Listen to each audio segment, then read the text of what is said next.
Kepala Basarnas Marsdia Henry dan Alfiandi, Koordinator Staf Administrasi Kabasarnas Letkol Afri Budi Cahyanto, telah ditetapkan sebagai tersangka dugaan suap terkait proyek pengadaan barang dan jasa di lingkungan Basarnas tahun anggaran 2021 hingga 2023 oleh KPK. Namun Komandan Pusat Polisi Militer atau Danpuspom TNI Marsda Agung Handoko menilai penetapan status hukum tersebut menyalahi aturan lantaran pihak militer memiliki aturan khusus dalam menetapkan tersangka bagi prajurit TNI yang melanggar hukum. Dari tim kami terus terang keberatan kalau ini ditetapkan sebagai tersangka, khususnya untuk yang militer. Karena kami punya ketentuan sendiri, punya aturan sendiri.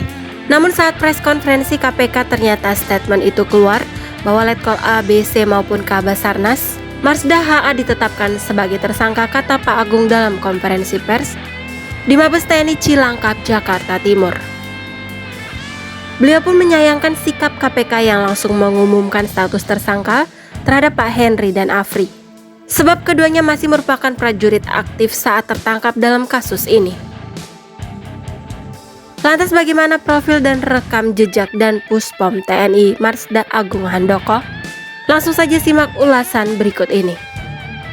Marsda TNI R. Agung Handoko ditunjuk untuk sebagai Komandan Pusat Polisi Militer TNI melalui Surat Keputusan Panglima Tentara Nasional Indonesia nomor Kep garing 426 garing 4 Romawi garing 2023. Marsda TNI R. Agung Handoko merupakan pejabat tinggi militer yang berprestasi.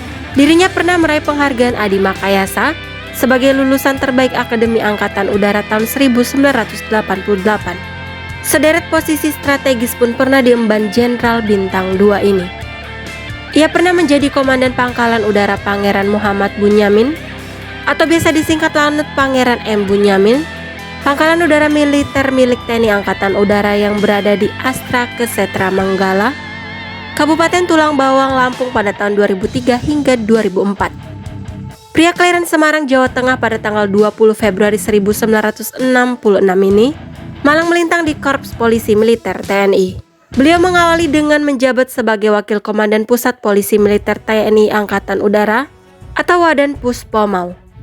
Pak Agung Handoko ditugaskan menjadi Inspektur Muda Khusus atau Irdasus Itjenau pada tahun 2015. Kemudian ia kembali ditunjuk menjadi Wakil Komandan Puspom TNI atau Wadanpom TNI pada tahun 2017 atau 2 tahun kemudian. Karirnya terus moncer dengan mendapat promosi menjadi Komandan Pusat Polisi Militer TNI Angkatan Udara atau Danpuspomau di tahun yang sama. Dirinya menjabat sekitar 4 tahun dalam posisi tersebut. Marsda Agung Handoko akhirnya dimutasi menjadi Auditor Jenderal TNI Badan Pembinaan Hukum atau Babinkum TNI pada tahun 2021. Selanjutnya mendapat amanat mengisi jabatan Irjenau, menggantikan Marsda TNI R. Johannes Berchman. Hingga akhirnya beliau ditunjuk menjadi Danpuspom TNI. Marsda Agung Handoko menjadi perwira tinggi TNI Angkatan Udara pertama yang menjabat sebagai Danpuspom TNI.